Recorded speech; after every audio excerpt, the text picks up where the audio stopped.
Assalamualaikum warahmatullahi wabarakatuh. Eh, Sebelumnya kami ingin mempresentasikan hasil tugas kelompok kami eh, mata kuliah pengolahan citra.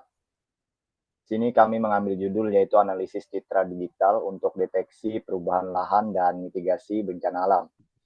Sebelum melanjutkan presentasi, ingin menjelaskan presentasi kami ingin perkenalkan diri dulu. Perkenalkan, nama saya Abdullah dan rekan saya ada Perkenalkan nama Dimas saya Dimas. Nuraditya dan juga Ihsan Ramadan. Penjelasan yang selanjutnya itu akan dijelaskan oleh teman saya. Oke, yang pertama analisis citra digital untuk deteksi perubahan lahan dan mitigasi bencana alam. Perubahan lahan yang terjadi secara cepat akibat pertumbuhan penduduk, pembangunan infrastruktur, dan eksploitasi sumber daya alam telah menimbulkan berbagai dampak terhadap keseimbangan lingkungan. Perubahan ini seringkali menjadi salah satu faktor penyebab meningkatnya risiko bencana alam seperti banjir, longsor, dan kekeringan. Analisis citra digital, baik yang berasal dari citra satelit maupun pesawat, network atau drone, memegang peran penting dalam pemantauan perubahan lahan teknologi. Penginderaan jauh memungkinkan kita untuk memantau kondisi permukaan bumi dari waktu ke waktu secara efisien sehingga dapat mendeteksi perubahan pengguna lahan secara detail untuk mendukung mitigasi bencana. Lanjut slide-nya.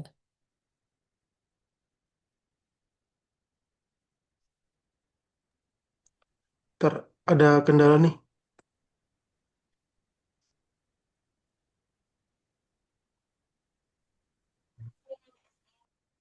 Oke, selanjutnya konsep dasar pengolahan citra digital. Itu ada tiga, pengolahan citra digital.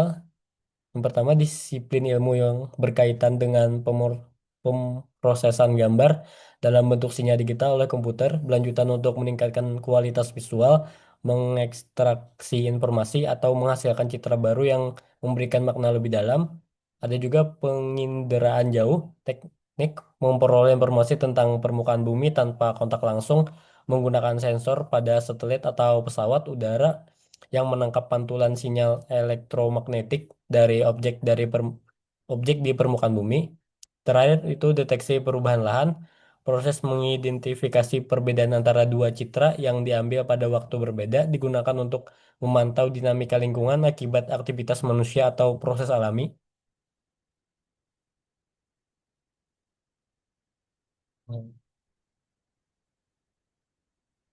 Selanjutnya, metode dan algoritma analisis citra.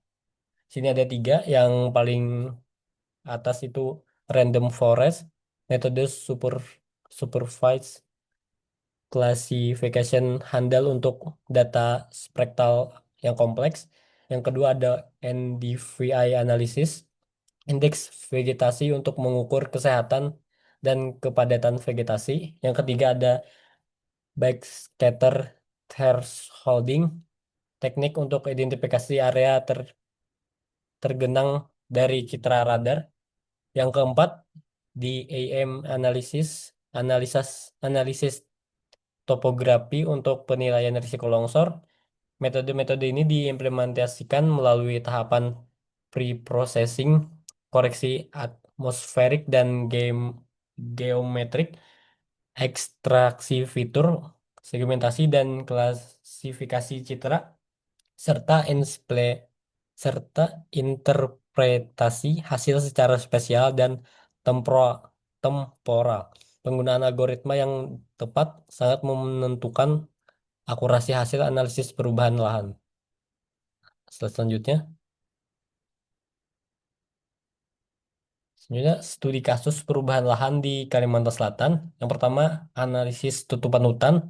Terjadi penurunan tutupan hutan sebesar kurang lebih 18% di wilayah Pegunungan Meratus antara tahun 2015 sampai 2023. Yang kedua, perubahan nilai NDIV.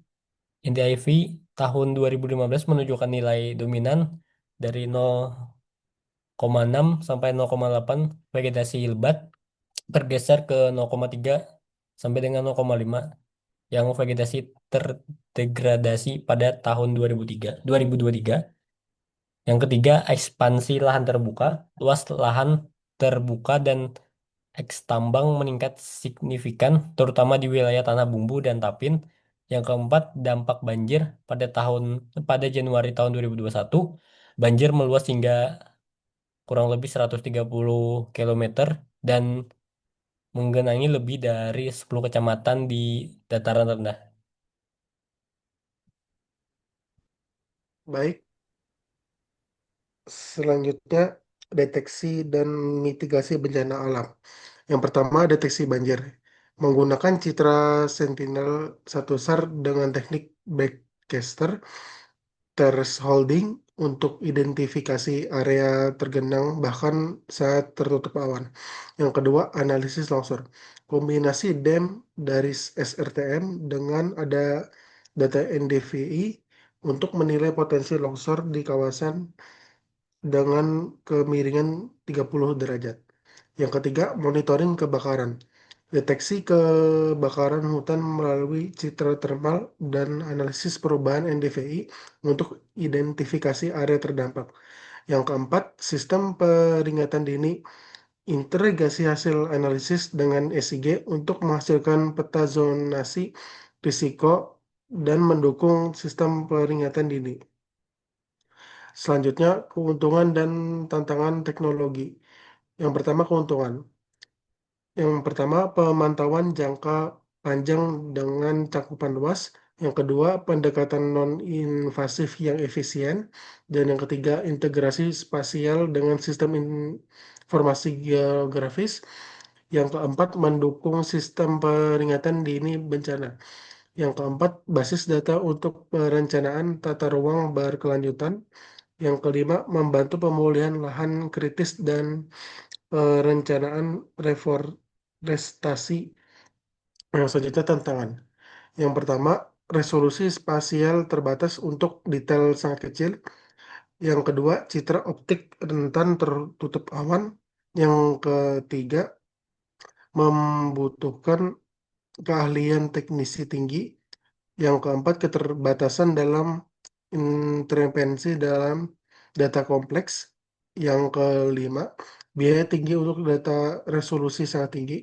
Yang keenam, infrastruktur teknologi dan SDM yang belum merata. Selanjutnya, implikasi untuk Kalimantan Selatan. Di sini ada 4 ya. Yang pertama, perencanaan tata ruang menjadi basis perencanaan wilayah yang lebih berkelanjutan dengan mempertimbangkan risiko bencana. Dan yang kedua, zona risiko. Mendukung identifikasi zona rawan bencana dengan berkala untuk antisipasi dini. Yang ketiga, rehabilitasi lahan. Membantu pemulihan lahan kritis dan perencanaan reforestasi di area terdegradasi. Dan yang keempat, adaptasi perubahan iklim, memperkuat mitigasi berbasis data untuk menghadapi perubahan iklim dan cuaca ekstrim. Dan yang selanjutnya akan dilanjut kepada teman saya. Baik, terima kasih. Di sini saya ingin melanjutkan dari hasil penyampaian teman saya yaitu Dimas Nur Aditya dan juga Ihsan Ramadan. Nah, di sini ada kesimpulan dan rekomendasinya. Yang pertama itu adalah kesimpulan utama. Nah, terus di kesimpulan utama ini ada pemanfaatan citra digital terbukti menjadi metode yang efisien dan akurat dalam mendeteksi perubahan lahan, mengidentifikasi transformasi wilayah secara spasial dan temporal, serta mendukung mitigasi bencana alam berbasis data. Nah, selanjutnya yaitu ada rekomendasi untuk pemerintah. Rekomendasi ini mengadopsi dan mengembangkan sistem monitoring berbasis citra digital sebagai bagian dari kebijakan mitigasi bencana dan pengolahan perubahan lahan, didukung dengan regulasi, infrastruktur, teknologi, dan SDM yang kompeten. Itu ada pun juga arahan penelitian lanjutan, yaitu perlu dilakukan penelitian dengan cakupan wilayah lebih luas, variasi data multispektral, serta penggunaan algoritma pemrosesan citra yang lebih kompleks seperti machine learning atau deep learning. Lanjut. Nah, ini ada referensi jurnal atau artikel orang yang mana berdekatan dengan judul kami. Di sini ada 3 jurnal atau artikel yang kami terapkan. Terima kasih, inilah hasil presentasi kami, hasil penyajian materi kami. Semoga apa yang kami sampaikan bisa dipahami dan juga bisa mendapatkan hasil yang baik. Salah kata, salah pengucapan dari kami, apabila ada salah kata mohon dimaafkan.